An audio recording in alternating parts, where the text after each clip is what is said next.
পরীক্ষাটা মোটামুটি সহজই ছিল, মানে ইংলিশটা একটু টাফ ছিল, কিন্তু বাংলাটা মোটামুটি ভালোই ছিল। আর হচ্ছে ম্যানেজমেন্টটা ভালোই ছিল, মানে টোটালি আলহামদুলিল্লাহ কিছু একটা আশা করা যায়। অ্যান্সার তো করছি 65-র মতো, এখন দেখা যাক কত পাওয়া যায়।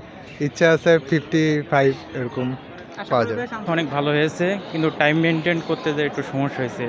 প্রশ্নের ধরন আলহামদুলিল্লাহ মাঝামাঝি অবস্থায় ছিল, কিন্তু একটা সময় থাকলে ইনশাল্লাহ ভালো একটা রেজাল্ট আশা করা যায়। প্রশ্ন খুব একটা হার্ডও না আবার ইজিও না, স্ট্যান্ডার্ড কোশ্চেন করছেন।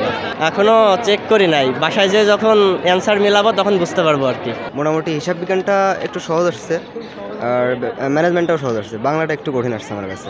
মোটামুটি আলহামদুলিল্লাহ যা পাবো সেটাতেই চান্স হওয়ার পসিবিলিটি আছে। প্রশ্ন ভিতর হচ্ছে হিসাব বিজ্ঞান প্রশ্নটা, ব্যবস্থাপনা প্রশ্নটা অনেক ইজি ছিল, আর বাংলাও ভালো ইজি ছিল। আর ইংলিশ আমি একটু মোটামুটি কম পারি, তাই ইংলিশটা একটু খারাপ হয়েছে।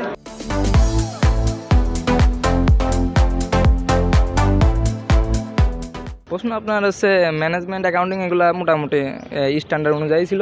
একটু হার্ডের ভিতর বাংলা এমসিকিউ কিছু পার্টগুলো একটু মোটামুটি হার্ড ছিল।